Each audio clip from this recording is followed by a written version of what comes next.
If it's your first time tuning in, I'm Fluent, he's Chill. You'll probably think that I'm a little bit crazy, but I'm Anthony K of Sports Fluent. He's Jermaine of Chilltown Hoops. Jay, how you doing, man? Yo, what's up, brother? What a week. I love it. We're deep into the football. The first quarter of the games are done. We're starting to get an idea of who these guys are, what teams are. In some cases. There's another case, I have no idea what's going on from week to week. They look like a completely different team. So let's look back at week 3. What kind of stood to you the most? What was the biggest surprise of week 3? The biggest failures, disappointment? What was your week 3? What sticks out the most to you? Well, the thing that stuck out the most to me that a lot of people aren't talking about is, Justin Herbert is 2-1 against Patrick Mahomes. And that's not something that's being talked about a lot. And the more I watch him, the more I see my franchise quarterback. If I'm the Los Angeles Chargers, he just looks like a more athletic version of Dan Marino to me. The way he rolls out of the pocket, his ability to read defenses, that combination with him and Mike Williams just looks like it's working. It just does. And him with Keenan Allen, it just looks like it's working. Their run game could be a little bit better. Disappointment. Probably the thing that I was disappointed in the Bears and how they did Justin Fields.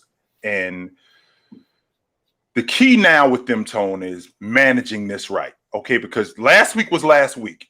The difference now is how are we going to do this moving forward? Because what we can't do is we can't start this yanking them in and out of the lineup thing because you're going to screw them up. And that's not the plan, right? That is not the plan. But my biggest disappointment was the New York Jets. I mean, getting shut out. You guys are. I wish that I can say that there's some positive with the Jets, but they just look like a really bad team right now. They just do. It's interesting, and I'll go in reverse order of what you said because I want to comment on each of them. It's interesting because the Jets was, it was Adam Gase. It was Sam Darnold was the problem. This was the problem. Okay, I know that it's early, and he's a rookie, but you bring in Zach Wilson, you bring in a new coach, you bring in a new staff, you bring in a new scheme, but it's the same Jets. And there's a lot to overhaul in New York. Like there's a lot to fix with the Jets. But anytime you get shut out as a professional football team, right? You got to look in the mirror a little bit because you couldn't get a field goal. You couldn't get it. You got to get something. So I said this about I think Miami 2 weeks ago. Right, when they lost 35-0 to the Bills. You got to find a way. There's got to be I honestly I don't care. I'd rather lose 50-3 than 30-0. I don't know. Maybe that's just me. I think you got to go. It's not, Tom. It's not. It's not. And the reason why it's not you is because when you get shut out, there's minimal effort there. There's very minimal effort there when you get shut out, and it says a lot about your football team on both the offensive and defensive side of the ball. Who is producing what? And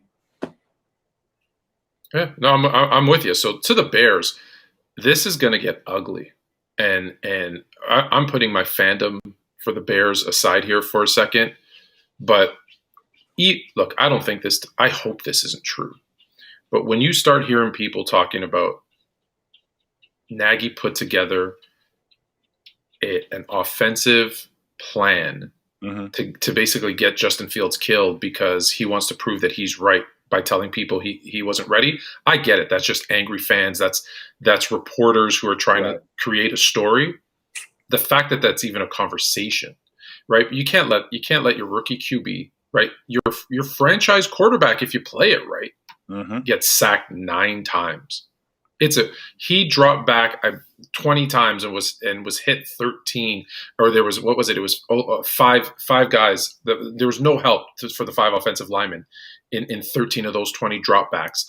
You have a mobile quarterback. You have he's been there for 100 at the time 49 days. You don't have a playbook for him. You don't have something. It's just it's really poorly coached. I'm sorry. Justin Fields didn't do himself any favors either. But he's a rookie quarterback. We're going to expect, him to play like a rookie. He doesn't have the pieces around him. It's not like Justin Herbert last year going in and having Keenan Allen and Mike Williams and, a good offensive line. And it's not the same situation. So I'm really disappointed with how Nagy came up or didn't come up with a game plan to help his rookie quarterback put him into situations where he could succeed. And even more so, to your point, if Andy Dalton's healthy, he's our starter this week. Well, I'll tell you what, Tone, I wish I could comment on this more, but after Justin Fields was sacked for the 5th time, I was out. I can't comment on anything else because I stopped watching after that because I saw that this was clearly something that was not going to work. You know, his ability to even make reads, he couldn't make reads because he was constantly under attack. He was constantly running for his life. He couldn't even hand the ball off. He couldn't even roll out of the pocket because he was on. I think it was after the 5th sack, I was out. So I can't comment any further on it because I didn't watch anymore after that. After the 5th sack, Tone, I cut it off. I was like, I'm out. The only piece I'm going to comment on it is this. Just take a look. And listen, Justin Fields is not as good as these two people I'm about to mention, okay? Let me put that out there right off the top. Mm-hmm. Look at last year's Super Bowl. Patrick Mahomes, maybe the best quarterback in football. Mm-hmm. He wasn't getting any help from his offensive line. He was running for his life. How did he look in that Super Bowl? Exactly like that. And that's Patrick Mahomes. Mm-hmm. Tom Brady, we all agree, is the GOAT. Mm-hmm. Greatest to ever do it. What happens when a team like the New York Giants puts him under a ton of pressure in a Super Bowl? How does he look? Or any game for that matter. How does he look? He doesn't look like the GOAT. Yeah, he doesn't look like he doesn't look like he does not. Mm-mm. So these are two of the greatest quarterbacks to ever do it. And if they're under pressure, they can't perform. What do you think a rookie's going to do? Right? You have to put them in place to succeed. And they have David Montgomery. David Montgomery is a top 5 in rushing yards this season, and they ran the ball like a handful of times. Mm-hmm. Well, hold on. I don't know. You tell me if I'm crazy. Isn't a successful kind of way to help a rookie quarterback is with a run game, which builds on play action, which gives him some time to throw the ball, make his reads? Isn't that how it all starts? Mm-hmm. So if you have a top 5 rusher in the league, why aren't you rushing the ball? That's a good question, Tone. And I think a lot of it has to do with Nagy building his offense around Andy Dalton and getting pressure constantly from people telling him that Justin Fields should be playing. And he has not prepared for Justin Fields, even though the Chicago Bears moved up in the draft. And it's clear that this guy is their future. So he may not be what's going on right now, but he's their future. But with that being said, you got a guy like that, you have to scheme and you have to put an offense together that's built around that guy's skill set. You have to do that because this is what I'm looking forward to in the future. However, take under consideration that Matt Nagy might not be there in a year. He might not be there in 2 years. So he's I get that, but I still think Justin Fields gives him the better chance to win today too.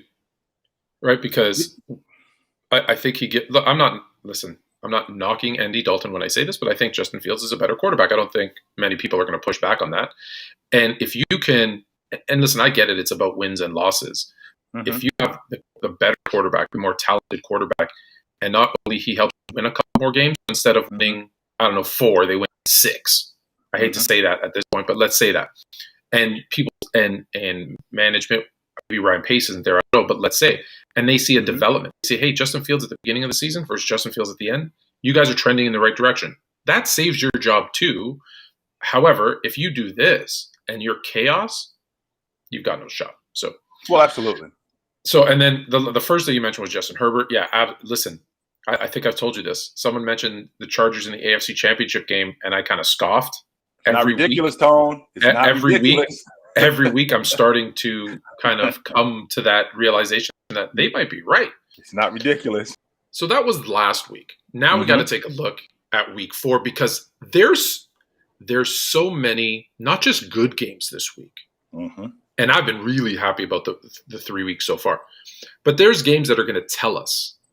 There are games that are going to tell us who these teams are this week. So I'm going to run through some of them. Because last week we had 7 undefeated. We're down to 5. I thought it was 4. Okay. And I guarantee you we'll be down to 4 because 2 of the undefeateds are playing each other. So unless they tie, we're going to be down to 4 undefeated teams. So let's start there. Mm-hmm. And then we'll go to a couple other games I want to talk about because, like I said, there's some good ones. So the Panthers, who are 3-0, I think I think they're the biggest surprise at 3-0. Yes, they are. Although we were both high on their defense and on Sam Darnold going there, I wouldn't have thought they'd be. But now they have a test. Now they have a Cowboys offense at least. Yep. If you have fantasy player, by the way, if you play fantasy, play all your Panthers or play all your Panthers players because they're going to score some points this week, I think. So yeah, Panthers and Cowboys. This is probably their toughest test of the season. The Cowboys offense looks fantastic. Do the Panthers come out of this game still undefeated? I'll tell you what, Tone. It looks like they got a really good shot because with that defense that they have, that run defense, they got a bunch of outcasts. You know, they got a bunch of ragtag guys. The problem that we having is that, you know, they lost their starting cornerback for the season. So that's gonna hurt their secondary. All right. So that's definitely gonna be a problem, especially considering Dak throwing the ball to Amari Cooper and CeeDee Lamb and Schultz. So that's gonna open up a lot for them. So I don't know if the Panthers can overcome that. Now, with that offense that they have, they actually don't look bad. The problem that we have is no CMC, who I'm starting to think to myself, Tone, as good as he is, can he hold up? Because if he can hold up, I think he's arguably the best back in the league. You know, Christian McCaffrey is just so dynamic, whether it's in the flat, whether it's handing the ball off to him, whether it's lining him up as a receiver. He's just a Swiss Army knife. But he's always beat up, man, kind of like Dalvin Cook, where he's always hurt. And when he's hurt, he's out for a while. And I think that they're going to struggle without having him and without having their starting cornerback. And with Dak carving up that offense the way he's doing, Dak carving up that passing game, especially the way he did the Eagles, I wouldn't be surprised if he did the same thing to the Panthers. Now, I will tell you this. I'm still loving what they're doing with the quarterback situation in Carolina. I do. I'm just loving it. And I honestly thought that Sam Darnold, the best thing that could have happened to him was getting out of New York, because I think that we have a resurgence with him in that offense in Carolina. But I think that they're going to have a real tough time against the Cowboys. So if you had to make your pick. Dallas. I think Dallas going away. I think they pull away late. I think that it's going to be a struggle for Dallas early, but late I think they pull away. I see something like 31-17, something like that. If Carolina was healthy in the secondary and CMC, like you mentioned, I would have probably shocked some people and picked Carolina. I think those two injuries might be a little bit too much to overcome. So yeah, I think it's Dallas, but listen, I think we're going to be hearing Carolina. It wasn't just the first 3-4 week team. I think we're going to be hearing their name quite a bit for the rest of the season, which is a good thing. I like when those unexpected teams do well, and it's we're not just having the same conversations about those same teams. I'm going to save the one obviously where the two undefeateds are playing, because each one of these undefeated teams, in my opinion, are playing a team that will probably be their biggest test of the season. You know how I feel about Denver. The three teams that they beat are, I think, 0-9 combined. So, has their competition been anywhere near as good as what they're going to face this week against Baltimore? And the answer is no. So you got Baltimore, you have the Broncos. The Ravens just seem to find a way. It's a 66-yard field goal. But they're finding a way. They're 2-1. They're playing in Denver, however. Do you think Denver stays undefeated and shows they're for real? Or does Baltimore kind of say, hey, check this out, guys. We started off a little shaky, but we're good. Well, we'll start the conversation with how bad Baltimore was offensively, just on their edge guys offensively. I mean, Hollywood Brown, he missed 3 of them. Not one, Tone, not 2, but he missed 3 touchdowns right in his hands. They should have beat Detroit by 2 touchdowns, all right? They should have beat Detroit by 2 touchdowns. Lamar Jackson he's leading the team in rushing again. Ty Williams actually looks good, but that offense just sputters. And what it makes Lamar Jackson look like, it makes him look like all he can do is run. When he actually can throw the ball, he throws darts. And when he can get to that just opens up a completely different dynamic for that Baltimore offense. Now, if Hollywood Brown could catch the football, I think that they can make some noise, but that Denver Broncos defense looks like they're serious. Now, Tone, you said this to me more than once, more than twice, and I concur. we beat who was in front of us. So if Jacksonville was in front of us, if the Giants are in front of us, if Atlanta's whoever is in front of us, that's who's on the schedule. So that's who we're playing. And the fact that they're 3-0, now this 3-0 might be a little bit different than this 3-0 on paper. However, they still 3-0. So they still you got to play the games. You got to play the games. We play the team that's in front of us. Two interesting things. One, I mentioned the top 5 rushers a little bit ago, and I said Montgomery's number 5. Lamar Jackson's number 3.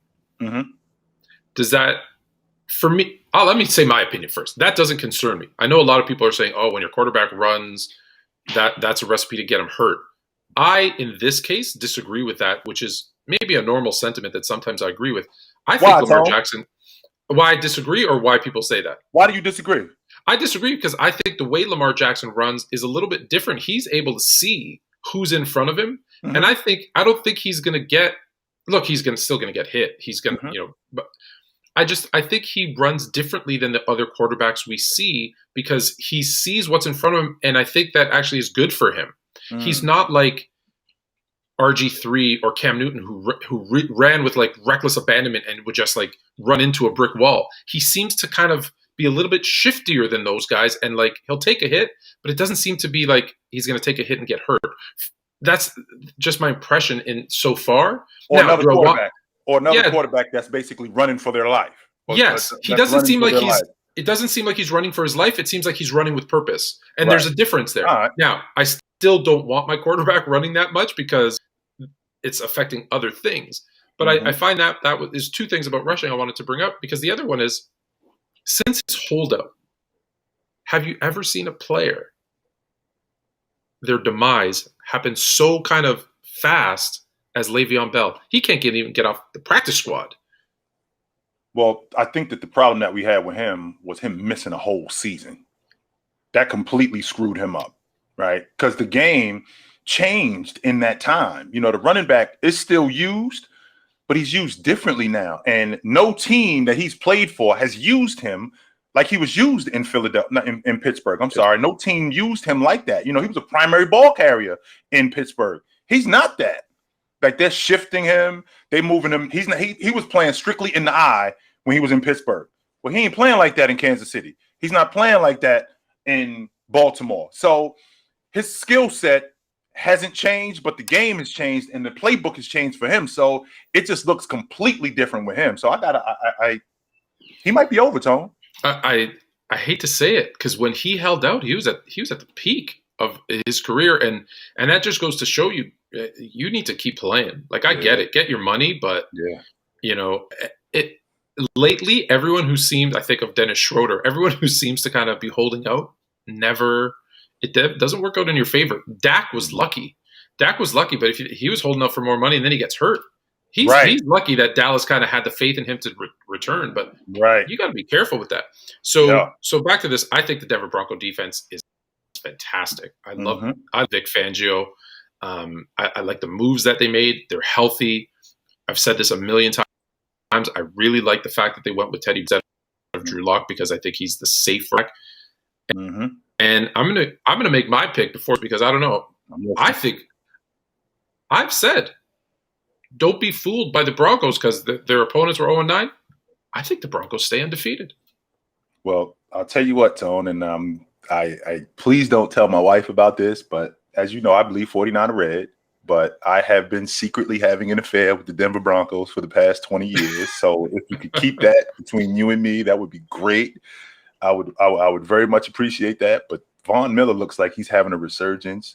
Getting Patrick Surtain back there, he looks like he's going to be one of the better corners in the game. And I think that Denver is the real deal. I do think that they're the real deal, and I think that they beat Baltimore this weekend. Yeah, I think, and that's what I said. We're going to find out a lot about these teams this week. And let me just say, you've told me this before about Denver, so it's not a surprise. But I feel like Justin Herbert's in that mix there too. There might be a couple of affairs going on over there because you're really high on Justin Herbert. We've had a conversation or two, but I'm going to keep that to myself. The Monday nighter. Speaking of Justin Herbert, Since we on that subject. Another undefeated team in the now Las Vegas Raiders, which I got to get to Vegas and watch a game. I was there a couple of times as they were building that stadium. That just looks beautiful. Tone, it's crazy that you mentioned that because I was just thinking that watching them against the Dolphins. I'm like, yo, that Las Vegas stadium looks like that might be the place to be. I might have to get on a bird and head out there. I was there. To a game. I was there 2 years ago, right before COVID hit, and they were so it was almost done from the outside, anyways. And I would just remember driving in, going into the strip, and then looking to the left, and just wow, I was like, "That's beautiful! I gotta get in there." So so they're going to be facing Justin Herbert and the Chargers, who are 2-1. This is going to be the Raiders have beat some good teams. Yes, they have. They're one of those that. On paper, they beat teams. They beat some good. What are you expecting to see from the Raiders and the Superchargers this week? Well, I expect to see the same thing I've seen from the Raiders with that aerial attack. Derek Carr is leading the league in yards, and his number one target is Waller. That's his guy. So there's no question about that. That defense looks like it's solid enough to hold. It looks like with the Raiders offense, they look like if you could just keep us in the game defense and just not let teams march up the field, we'll score enough points. Absolutely, we will. The problem with that offense early is that because I watched them against Miami and they sputtered early. And Derek Carr threw a pick six. All right, we show up. That's fine. However, what he did do was he regrouped and they got it back together really quick. Absolutely got it back together. But I think that's it. I was about to say San Diego. Tone, I got to get off the San Diego thing. They're not San Diego. I just call them the Chargers. That's what I'm going to have to do. Yeah. The Chargers, I'm not on the – I'm not – I don't know if it's ridiculous to say that they could possibly be the best team in the AFC. I think they're the best team in that division. I will tell you that. I'm not going to go – I'm saying it. I think the Chargers are the best team in the AFC West.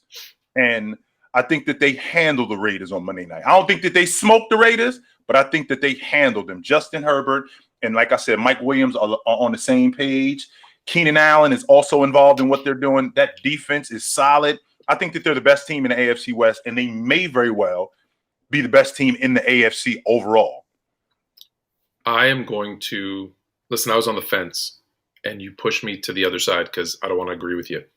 I think the Chargers – this was going to be a letdown game for them. I think a big win over the Chiefs. They're playing on Monday night, and it's going to be a letdown game, and the Raiders are going to go in there and sneak one and take it away from them and stay undefeated. And we're going to be wondering what happened. I think that was their high. That was their high last week, and then they're going to get knocked. They're going to get knocked down back down to earth, and then they'll start to pick it up when they realize, oh, we have to play that same intensity that same way every single week. Raiders, just because. All right, so the last one, the last one, because this is a good one. So we have two undefeated teams. So we know. So the other three all have an opportunity to stay undefeated. We'll see who actually does. This one, the NFC West is so good that Seattle at 1-2. They're a good team, but we're not talking about them at all. But we got Cardinals and Rams, both 3-0. Cardinals have surprised. We talked about it preseason. Let's watch out for the Cardinals. They could be good with D-Hop and even James Conner is starting to bring it on. Christian Kirk, Rondo, obviously Kyler Murray.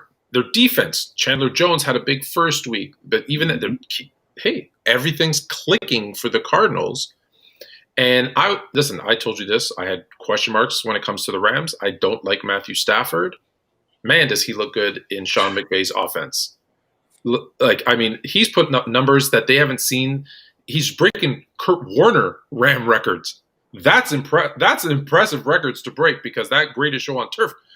So do we have a winner? Is this going to be like a 50-51, or is it going to be a defensive? Is it? You can very well look at this, Tone, and say that the last person that had a ball, that's who's going to win because in terms of their offense. And the more I watch Matthew Stafford, I think about that Oprah episode. You get a car. You'll get a car. You'll get a car. You'll get a car. And it just looks like he's just dealing. Whoever is available, he's getting to him. Higbee. Cooper Kupp is leading the league in yards, and he's looked like he's going to be an all-pro. Henderson coming out of the backfield. That offense is just dynamic, and I think that they just scratched the surface with him with opening up the playbook. They haven't opened up the playbook yet. Before the season started, however, I said I think Kyler Murray could lead the league in touchdowns. With Hopkins and with A.J. Green back there. And I don't know what it is about Arizona, and I think you and I had this conversation. Something's going on with the water down there in Arizona, where guys go down there and all of a sudden they look like they're 10 years younger. I told you I live there. It's the heat. It eliminates all the aches and the pains and the arthritis. Something's going on down there, man. I tell my wife, I'm like, listen, the older we get, the closer we are to moving back. Right? I used to live there, so absolutely. So I'm looking at that. I'm looking at what Arizona is doing offensively, and the Rams just look like they're going to be very difficult to stop defensively. I look at what they did in terms of their defense, in terms of the Rams defense, in terms of what they did with Tom Brady. On paper, it looks like Tom Brady had a great game, only except he didn't. That defense did a phenomenal job in the red zone with him. That defense did a really good job in terms of run game. I thought they did a really good job, and I wouldn't be surprised. I'm taking the Rams over Arizona, but I'm taking them in a shootout. It's going to be something like 37-34. 41-37, something like that. Yes, yeah. Someone's hitting the 40s. Yes. I think for sure. I think the Rams, if the Rams stay healthy, they're getting Henderson back, as you mentioned, in the backfield. This team has a legit shot of running the table, and this is going to be a test for them. But I don't see how. Are we going to see 2 years in a row, Tone? Are we going to see the host of the Super Bowl playing 2 years in a row? Is that what you're telling me, Tone? I think we might. Uh-oh. Listen, I talked to a huge Bucks fan, mm-hmm. and I mean huge Bucks fan. OJ knows sports. If you're on TikTok, he knows his stuff. Mm-hmm. And he said the only team, and he's high, and he's we talked about the Bucks bringing back all 22 starters and mm-hmm. Brady and all that kind of stuff that we've talked about before. And he said there's only one team in the NFL that scares me as a Bucks fan. And that's the Rams. And they showed it last week. And I think, my only question mark was Matthew Stafford. Right. And I said they're not gonna be as good as people expect. Preseason, mm-hmm. I said they're not gonna be as good as people expect. I've seen Matthew Stafford 2 times a year for 12 years. I know what he is. I was wrong. There, it's out. It's in the open. I was wrong. Yeah. The Rams are the toast of the town. I can see them representing. And listen, if they make it to the Super Bowl and they're playing at home, the one thing I know about LA, having lived in LA, I don't want to say it's not a great sports town. They're finicky. But if you're a winner, they're going to come out and support those Rams. Oh, they line up. They're going to come out and support those Rams. I have friends who still live there, and all I see every week is pictures. They're at every game. And I said, I thought you didn't like football. He goes, the Rams, baby. And I'm like, what do you mean the Rams, baby? It's because they're winning. It's because they're winning. So that's good because you're going to have a home field advantage in the Super Bowl. Which take it a step further than that, Tone. How about the Rams and the Chargers in the bowl game? Ooh, see, that might change it up a bit. Is that ridiculous? It's not ridiculous. The rest of the country might hate it, but it's actually not ridiculous. I'd actually like to see that. I would. Like I said, everyone on the East Coast is gonna hate that for sure. Oh, they're gonna hate it, especially because it's already the game already starts late as it is. They need to start it at like 1 p.m. Right. West Pacific time because I can't. If they start a 7 o'clock game, and that means 10 p.m. on the East Coast, I can't. I'll be sleeping. No. Well, I think we already talked about this, that they're going to start that game early. They've already actually said it. It's going to be daylight for one of the first few times a Super Bowl is going to start with in daylight. But that's actually not crazy. It's not crazy. I don't think it'll happen, but it's not crazy. So we both have the Rams, I guess. And I keep trying to disagree with you, but your takes are so good because you agree. All right. So any other games? Is there any? Tonight it's not that we have a great game Tonight we got Jags and Bengals, Lions and Bears, Washington and the Falcons, the Bills and the Texans. There's not, there's some of those games. The Browns and the Vikings, not a bad game. Tone, this is what I want you to do. I want you to start paying attention. And I know that, you being a Bears guy and you being an NFC North guy, start paying attention to what they're doing up in Cincinnati.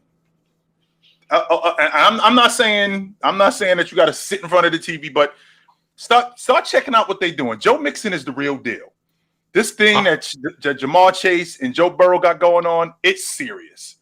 So all I'm at, and that defense that they have up there, start paying attention to what they're doing up in Cincinnati. And don't be surprised if you see Cincinnati in the mix, not just for a playoff spot, but they might be in the mix at the top of the AFC North to win that division. And all I'm asking you to do, Tone, is just peek your head in there and see what they're doing.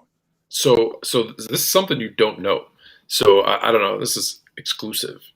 One, I'm gonna not call you out, but give you credit because you said this to me, and we got to go back 4 or 5 weeks to one of our shows that we did. And you said, don't be surprised if the Bengals are knocking on the door of being in the wild card. You said this in the preseason. The only other person in the world that said that to me, and this is the exclusive part, because I've talked to a lot of people, and I talk about the Bengals, and everyone always wonders, why do I talk about the Bengals? My wife is a diehard Bengals fan. Has been for decades. So we already kind of I always have an eye on the Bengals because she's a huge Bengals fan. Mm-hmm. And I said, I remember when we met, I said, why do you like the Bengals? She said, I love an underdog story. They're never picked to win. I said, okay, that makes sense. That's probably why she has faith in me. And so I had question marks about their offensive line, as you know, and Joe Mixon. Joe Mixon more so than the offensive line have surprised me this season. So I actually will be watching this game, even though they're playing the Jags. But this is one of those games that will tell me, are they just a team? Because they lost to the Bears, right? So I thought, okay, same old Bengals a little bit. And the way they looked against the Bears. But the other two games, their 2 wins have actually been impressive wins. This is the game that's going to tell me, do you play to the level of your competition, which is just that's what immature teams do, and so you're going to be a 500 team and not to, or do they say, hey, we're better than these guys, and let's go out and show that we're better than these guys? So if they go out and really play well and kind of as they should dominate the Jags, that's why I said this week is so interesting for me. There's so many things I'm going to learn this week. So if they go out and do that to the Jags, then I'll be with you, and I'll say, yep, they're knocking on the wild card door, maybe even the NFC North. If they come in and lay an egg, then I'm going to question. I've always been under the impression, Tom, especially in pro football, like around week 4, week 5. Okay, this is who these guys are. All right, so Cincinnati is starting to look like. I think that what Joe Burrow did against Chicago, throwing 3 interceptions, and they only lost by 3. I mean, they were in the game. It wasn't like it was a situation where they got smoked. And he'll tell you that I'm the one who killed us. Throwing 3 interceptions, and 1 was for a pick 6. Who, and by the way, Roquan Smith. That's my guy. I keep telling you, that's my guy. I'm loving Roquan Smith as much as anybody. But the Cincinnati Bengals, they have the pieces, and they look like a team that once we get to week 8, once we get to week 9, we're going to be talking about them a lot more than we do now. And we're already talking about them now, but come week 8, come week 9, we're going to be talking about them a lot more. So I'm just telling you now, Tone, to just peek your head in and see what they got going on, and to see why we're going to be talking about them in week 8, week 9 in a good way. If you think about how many Joe Burrow has played in the NFL, this is still kind of his rookie season, right? Because he got hurt last season, missed a few games. So really he hasn't played. And if, the reason I bring that up is he had 1 bad game, 3 picks, like you mentioned, away from starting the season 3-0. Like there's no reason. Like you said, they lost by 3. They had an opportunity to win that game. They could easily be 3-0 with wins against the Vikings and the Bears, an NFC North, a couple of NFC North teams. So, all right. So we'll see this week. Is there any other game that you're thinking this week? And I do want to bring up one more. I'll bring up one more, and then I'll let you go. because this is a game that's going to tell us, is the Super Bowl curse hangover thing real, or because this is a prove it to me game. Chiefs and Eagles. The Eagles, although their record is 1-2, the Eagles have played well this season. Yes, they have. The Chiefs 1-2. Is this their get right game? Or I think it is. I do. I think it is. I think that they had their mishaps against the Chargers, and as bad as they played, they still were in that game. And I think that they look at Philadelphia, not like it's just a comeback, but we got to get back on track to what we're doing. They don't run the football in Kansas City. That's not their game. It's an aerial attack. And what the Chargers did was they slowed down Cheetah. They slowed him down, and they figure, Kelsey, you got to kill us.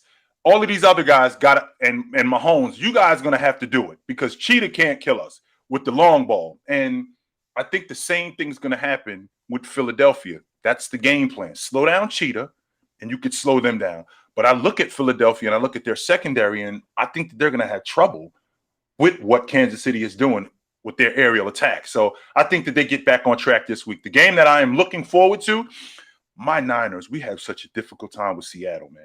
Let me tell you. And this is a division game. And Tone, you and I have talked about this in the past. The games that we have to have, the games that we have to win are the division games.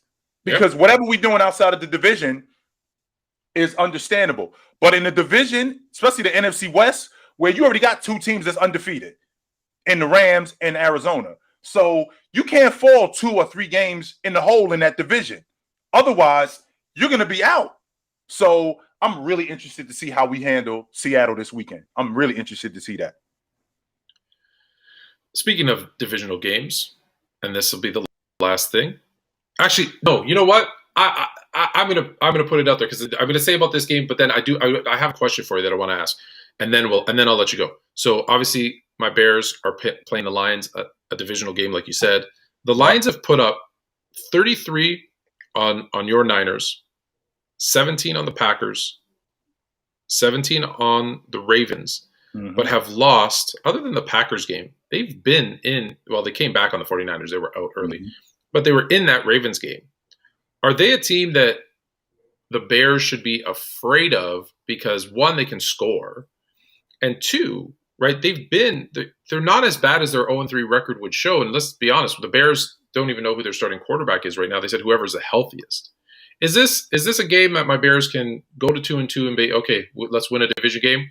Or in the words of Bill Parcells, you are what your record says you are. That's all I'm going to say about the Detroit Lions. You are what your record says you are. Now, I can appreciate Jared Goff is a lot better than what people give him credit for. Yep, agreed. He is a lot better than what people say he is. No question about that. However, you are what your record says you are. In the words of in the words of Bill Parcells. Is it too early to put their coach on the hot seat because he came in with a lot of bravado and he wanted to bring in a real lion as their mascot, like on a chain, and I think his office door says the dude. Like, he came in with a lot of swag. But if you don't win, like if you're 3-0, people go, look at that. Well, that confidence. But when you lose, it's just arrogance. So he's on the you look like a clown. And you look like a clown, but not yet, Tone. Let's the one guy that's on the hot seat for me is Judge with the Giants. He's the guy that's on the hot seat right now. He's the one guy on the hot seat for me right now. But in Detroit, I don't think that there's a hot seat yet. You don't think Urban Meyer a little bit? Or no, he just got there, and that Jacksonville team. He's just so many bad decisions already. Though. Yeah, but that Jacksonville team, that's a young team that's trying to figure it out, and I don't think that Urban Meyer's on the hot seat yet. I got to give him a season, maybe 2 seasons, before I start to really evaluate who he is as a pro football coach. I'm not going out. I'm not off the fence. I'm still on the fence with Urban Meyer. Okay. With Judge, I think he's on the hot seat. Yeah, no, I'd agree because the expectations. He's the one that had the highest expectations, I would say, absolutely. Between the 3. The Giants should be a lot better than what they are. They should be. Here's the question, because you mentioned earlier about CMC always getting hurt. And I've been having this conversation, it seems like a lot lately, about every sport. But it's interesting. We always talk about athletes, and the common kind of theme is they're all bigger, faster, stronger now than they ever were. And I always say I don't believe that to be true entirely, because the training, the nutrition, my response is always, yeah, the training and the nutrition, we've learned a lot of things, but has that made them better? Because players didn't have load management, back in the day. Pitchers used to pitch way more innings. Now it's, each pitcher goes 4 innings, and there's a specialist here, and there's a mid reliever, and then a short closer, and a long this, and a whatever. Sorry, a long reliever, a short reliever, a closer. It's like you have a different pitcher every inning. Running backs, everybody was a workhorse. You were a 3-down back, and now it's, well, he's our first down back. He's our goal line back. He's our 3rd down, kind of out of the backfield, receiving back, change of pace back. There's all these things. People are getting hurt. Like I said, people are getting hurt. So is all this kind of nutrition and health, and like CMC, when you look at him, he looks like he could run through a brick wall. Yeah, he looks like an action figure. Absolutely. Yet here he is, injury. So, and then people talk about talent and skill. Different conversation. I'm just talking about athletics. Are they bigger? Are they really bigger, faster, stronger? Because I think maybe some are, but I can go back to how many athletes and say, well, I'll go back to the 60s and say, I don't think anybody could do, what Jim Brown did. Right. I think if you plop Jim Brown today, he's getting you 100 yards a carry, or not a carry, 100 yards a game. Yeah, sure. I don't think Bo Jackson has an issue. I don't think Deion Sanders has trouble covering any of the receivers today. Now, granted, maybe I'm picking the best of the best, and that's why, and maybe it's on average. I'm curious to know your thoughts on that, because I don't know. Like, I feel like we're going to have an episode of Ocho versus Science. Well, where Chad, as I call him, 8'5", always talks about it's just genetics, and Brandon Marshall's telling you, no, it's what you put in your body. It's all that stuff. Well, Tone, what I can't fight evolution, right? And athletes on the surface, they look bigger, they look faster, and they look stronger. But the problem is, it's like anything. If you don't test it, it's gonna break, and when it breaks, it's going to stay broken because you don't know what the limits are. So with these athletes, when they break down, you don't throw them back out there because you're afraid to break them again. So when you have guys like Dalvin Cook, who rolls his ankle and he's out for 3 weeks, as opposed to an athlete 30 years ago, like Emmitt Smith, playing against the Giants with a separated shoulder, and he runs for almost 200 yards. I look at guys like Derrick Henry, who is a workhorse back. Does Derrick Henry, is he a workhorse back more than Eddie George was? And the reason why is because these guys back then, they took the pounding. Now, that's probably why they have, concussion protocol, because you got to get saved from yourself. Yeah.